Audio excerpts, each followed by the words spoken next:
आता बातमी अहिल्यानगरमधून आहे. अहिल्यानगरमध्ये भाजपच्या प्राजक्त तनपुरेंची बिनविरोध निवड झाली. मोठ्या हाय व्होल्टेज ड्रामानंतर प्राजक्त तनपुरे बिनविरोध निवडून आले आहेत.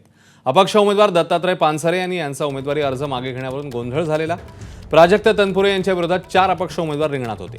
पालकमंत्री राधाकृष्ण विखे पाटील आणि राष्ट्रवादी अजित पवार पक्षाचे आमदार संग्राम जगताप यांची खेळी यशस्वी झाली असून चौघांनीही माघार घेतली आहे.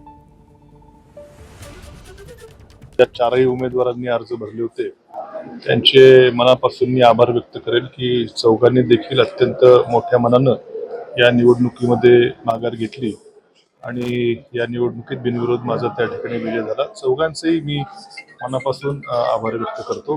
त्याचबरोबर या राज्याचे मुख्यमंत्री देवेंद्रजी फडणवीस साहेब तसेच प्रांताध्यक्ष प्रदेशाध्यक्ष रवींद्रजी चव्हाण साहेब यांनी अत्यंत विश्वासानं मला या निवडणुकीमध्ये भारतीय जनता पक्षाची उमेदवारी करण्याची संधी दिली. त्यांचंही मी मनापासून त्या ठिकाणी आभार व्यक्त करतो.